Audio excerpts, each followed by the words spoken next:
Imagine you are standing at the edge of a high diving board, heart hammering against your ribs, and palms sweating as two voices collide in your head, one whispering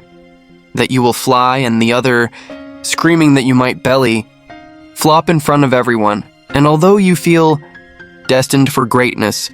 you likely find yourself climbing back down to the safety of the dry pool deck, just as you often choose the couch over the gym or a scrolling feed over a difficult project, a phenomenon that is not caused by laziness but by a 2-million-year-old biological conspiracy running Survival 1.0 software in a modern world. This ancient hardware, specifically the amygdala, views any step into the unknown as a potential encounter with a saber-toothed tiger, because for most of human history, uncertainty equaled death and comfort signaled safety, meaning your brain is not designed to make you successful, but simply to keep you alive by triggering a stress response whenever you attempt to grow. Furthermore, the brain is a cognitive miser, representing only 2% of your body weight but consuming 20% of your energy, leading it to prioritize neural superhighways of habit over the expensive cognitive friction required to build new pathways in the prefrontal cortex. It is essentially a biological accountant trying to keep you in the black by avoiding the high metabolic cost of personal evolution. This internal prison is reinforced by the myth of feeling ready, which ignores the fact that confidence is a side effect of action rather than a prerequisite, and by a primal fear of social death where our ancient instincts process a negative comment or public failure as a threat to our tribal belonging and survival. In the modern era, this is exacerbated by artificial comfort and the weaponized dopamine of high-calorie food and instant digital validation, which creates a high baseline for pleasure that makes the slow burn of long-term growth feel agonizingly dull by comparison. We also suffer from the paradox of choice, where a literal infinity of paths leads to analysis paralysis, causing the brain to default to the status quo, because doing nothing feels safer than choosing the wrong thing. Our environment further complicates this, as the 21st century is architected for convenience, removing the functional friction of stairs, cooking, and deep thinking, effectively domesticating our spirits and making the internal whisper of effort harder to hear over the external roar of ease. However, we must realize that comfort is a slow-motion tragedy. It is like sitting in a bath that is slowly turning cold until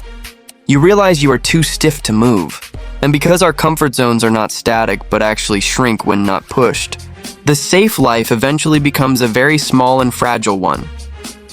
To break this cycle, we must embrace antifragility, understanding that like muscles, our minds require the stress of heavy lifting to stay strong, and that the only real security in a changing world is the ability to adapt and find the flow state, the neurological sweet spot where challenge meets skill. By rebranding anxiety as preparation energy, using the 5-second rule to move before excuses take root, and intentionally seeking out micro discomforts like cold showers or silence, we retrain the amygdala to understand that the unknown is not the end, but the beginning of our functional human potential. We must use negative visualization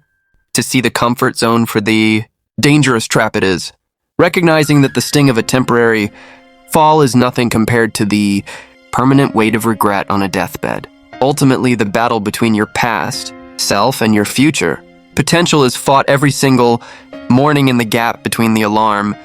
and the snooze button. And while your primitive brain loves you in its own suffocating way by trying to keep you in the cave,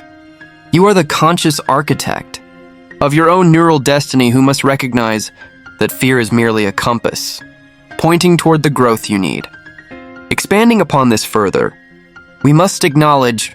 the sheer gravity of inertia that pulls us toward the path of least resistance, a force so potent that it can keep a person stagnant for decades under the guise of waiting for the right moment. Yet that moment is a mirage created by a mind that fears the vulnerability of being a beginner. We must dismantle the illusion that successful people are fearless, for they are merely Individuals who have learned to act in spite of their biological alarms, treating the internal scream of the amygdala as mere background noise rather than an absolute command to retreat. The modern landscape of hyperconvenience acts as a constant sedative, lulling us into a state of psychological hibernation, where we possess all the tools for greatness but none of the hunger to use them, because our bellies are full of cheap calories and our minds are full of cheap distractions.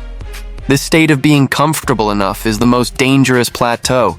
a human can inhabit, for it provides just enough satisfaction to keep us from revolting against our own mediocrity, yet not enough fulfillment to make us feel truly alive. To truly transcend this, one must cultivate a radical curiosity about the edges of their own discomfort, viewing every moment of hesitation as an invitation to expand their territory, much like the explorers of old who knew that the map only grows when you sail off the edge of the known world. We must realize that the brain's obsession with efficiency is actually a trap in the modern age, where the most valuable skills are those that require the most intense concentration and the highest degree of difficulty, qualities that the primitive brain will always try to bypass in favor of mindless scrolling or repetitive tasks. By understanding the neuroscience of myelination, the process by which we insulate our neural circuits through repeated, difficult practice, we can see that the pain of learning is actually the physical sensation of our brains getting faster and stronger, a literal upgrade of our mental hardware that only occurs when we refuse to take the easy way out. The concept of persuasion tells us that we can set the stage for growth by altering our physical surroundings, creating a choice architecture that nudges us toward the difficult but rewarding tasks, such as leaving our running shoes by the bed or deleting the apps that serve as our primary escapes into comfort. We are living in a biological mismatch, where our Stone Age brains are being bombarded by Silicon Valley algorithms designed to exploit our craving for ease, and unless we take conscious control of our attention, we will remain pawns in a game designed to keep us passive and profitable. The true cost of choosing comfort is the death of the person you could have become, a ghost that will haunt you in your later years. If you do not find the courage to face the productive suffering that leads to mastery. Every time you choose growth over comfort, you are casting a vote for a different version of yourself, slowly building a new identity that thrives on challenge rather than shrinking from it, until eventually, the very things that once terrified you become the fuel for your continued evolution. This is the path of the antifragile individual, someone who realizes that the storm is not something to be survived, but something to be harnessed. Much like a kite that can only rise against the wind, never with it. We must stop viewing our anxiety as a defect and start seeing it as a signal of importance. If it didn't matter, your brain wouldn't bother trying to protect you from it. So the presence of fear is actually the most reliable indicator that you are moving in a direction that actually matters. Let us then embrace the cold water, the long hours, the awkward first attempts, and the public stumbles. For these are the raw materials of a life well lived, and they are infinitely more valuable than the hollow safety of a life spent hiding. In the shadows of what if, the diving, board will always be high, the water will always be deep, and the lizard brain will always scream no, but the choice to jump is the only choice that leads to the sky. And in that moment of free fall, you will finally discover that the wings you were waiting for only appear once you have left the wood behind. It is a profound irony that we spend our lives seeking a comfort that ultimately makes us miserable, chasing a version of peace that is actually just stagnation in a fancy suit, when the deep, resonant joy we actually seek is found only in the heat of the struggle and the exhaustion of a day spent pushing against our own limits. Let us be the ones who climb the ladder not to go back, but to jump higher,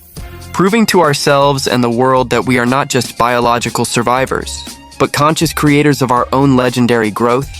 forever moving beyond the cave and into the infinite light of our own untapped potential.